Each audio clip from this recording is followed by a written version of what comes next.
نحمده ونصلي على رسوله الكريم أما بعد بسم الله. Inshallah, we'll review ayats 21 to 24 of Surah Nuh, and then we will continue with the rest of the ayats. So what we learn in these 4 ayat is it is acceptable to present your concerns to Allah subhanahu wa ta'ala. So Nuh alayhi salam describes how he had been attempting to call people towards Allah. He had been calling them in the day and the night. He'd been calling them in private and in public. And he is doing his utmost effort, and yet they were not listening to him. And he is presenting all of this to Allah subhanahu wa ta'ala. Of course, Allah subhanahu wa ta'ala knows it already, but this is his way of seeking his help, explaining that he's done his duty and seeking his help. And it is something also that we should inculcate in our own routine, that we should talk to Allah subhanahu wa ta'ala. We should talk to him as if he's in front of us, which he is, yet we do not have the sight to see him. We should seek his help with that firm belief that he is there to listen to us and he will respond to our needs. The other thing, what we learn is how people blindly follow others that have wealth and status and children.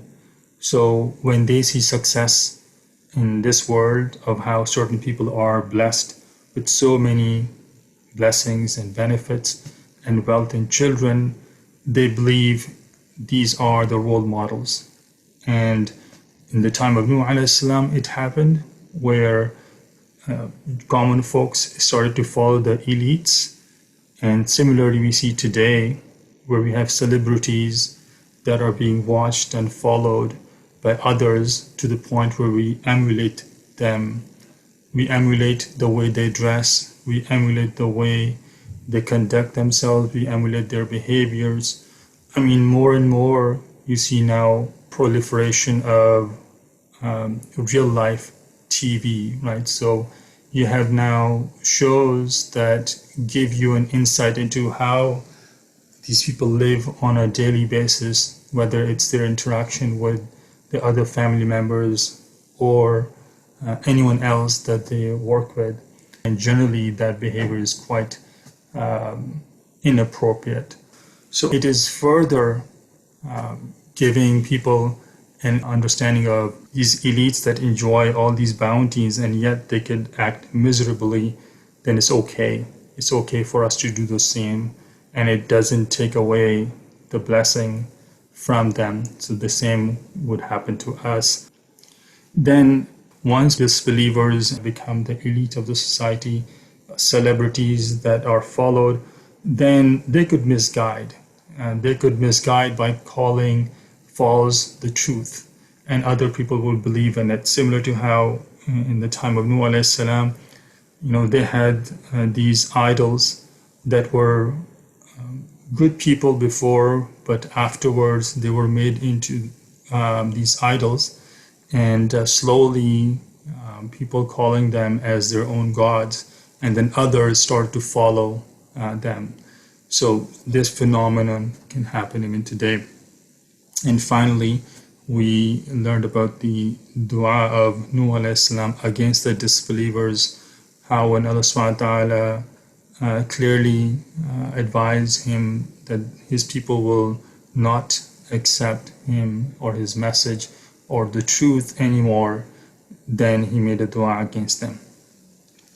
So let's continue with the next ayah, which is ayah number 25. أعوذ بالله من الشيطان الرجيم مما خطيئاتهم أغرقوا فأدخلوا نارا فلم يجدوا لهم من دون الله أنصارا. Because of their sins, they were drowned and put into the fire, and did not find for themselves any helpers beside Allah. So this ayat describes the punishment sent to the people of Nuh alayhi salam, but it may bring a question to mind. How can they be drowned in water and burnt in fire at the same time? The ayah is saying because of their sins they were drowned and put into the fire. So these are two opposite things. Ulama explain that it means they were drowned in this world, but they will be placed in fire in barzakh until the day of judgment. So these are two different punishments occurring in two different realms. So what is barzakh? Briefly, barzakh is the existence between the worldly life and the hereafter. When someone dies in this world and now waiting for the day of judgment to happen, this span is barzakh. So in the past, some misguided people have doubted any punishment that happens during this time or in the grave in particular. But the punishment of grave is proven by many authentic ahadith. So there is no doubt in this matter. One such narration is what comes in Nisa'i, narrated by Aisha radiallahu anha, when she asked Nabi sallallahu alaihi wasallam about the torment of grave. And he replied, Na'am, adhab al-qabri haqqun. Yes, the torment of the grave is real. The second part of this ayah, فَلَمْ يَجِدُوا لَهُم مِّن دُونِ اللَّهِ أَنصَارًا, is also described by a similar ayah in Surah Hud, when the story of Nuh alayhi salam is mentioned. So there, the ayah comes like this: لا عاصم اليوم من أمر الله إلا من رحمه.